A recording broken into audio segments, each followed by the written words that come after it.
What's happening, Long Beach? Steve Nader with Beach Team Real Estate, and this is your Long Beach market update.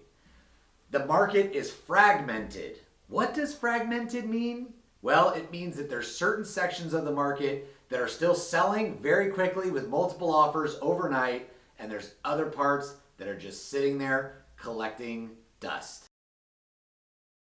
Or you could say spider webs, considering we're coming up on Halloween here. With a fragmented market, it's vitally important if you're selling a home that your home features the key attributes that'll make it seem unique, that makes it stand out against the competition.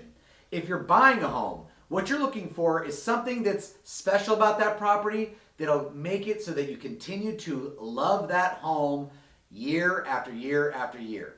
I ask people this question all the time because as we're talking about the market slowing down, there seems to be a little bit more resistance from buyers out there that are thinking about buying. And is it a right time? Should I buy? Should I not? The real answer to that question is, how long are you planning on staying in that property? If it's something short term, 6 months to 2 years, maybe it's not the right time for you. You know, the reality is maybe you could buy some time by renting and paying somebody else's mortgage instead of paying your own. Not necessarily a great long-term solution for building equity, but definitely a solution nevertheless. If you are, however, looking, like most homeowners that is, for the long-term solution, a 5, 10, even maybe 20-year plan, this is always a great market to buy in.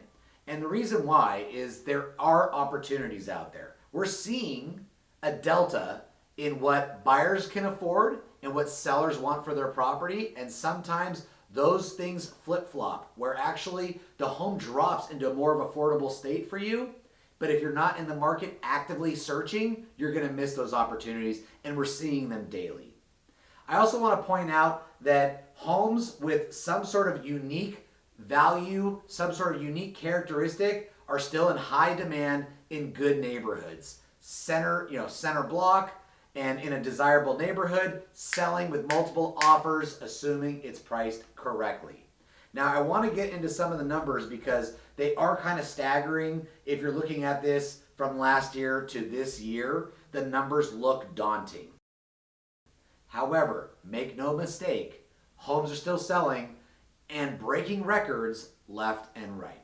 Let me give you some numbers, and this is what the media is probably going to really push the narrative around, is a lot of negativity. And it's hard to argue with these numbers that they're not good.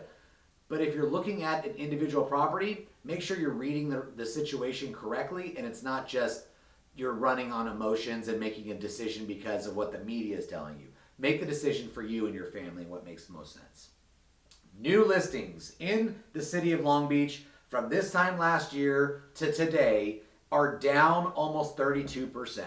That means a lot fewer homes coming to market in an already starving market for more inventory. We're seeing less sellers willing to part with their homes than they did this time last year, which is now creating less closed sales and definitely less pending sales from this time last year. Pending sales being down in single family 65%, which is a staggering number, and closed sales being down 20% from this time last year. Now, last year's closed sales were an all-time record high, so I'm not that surprised that closed sales are less, but down 65% in pending sales, that means less buyers are out there gobbling up these homes. In the townhome market, it is a very similar situation. New listings are down over 36%, pending sales are down over 64%, and closed sales are down over 24%. So you're seeing a lot of drops in the activity of not only homes that are going on the market, but actually homes that are going into escrow. So less transactions probably means a lot more starving agents out there. And I wouldn't be surprised if going into the new year, we see an exodus of all those real estate agents that just got their license because they thought it would be easy or it'd be fun or it'd be an extra little income for them. Well, they're probably not making any money because there's a lot less sales to go around for everybody. I'm Steve Nader of Beach Team Real Estate. That's your real estate market update.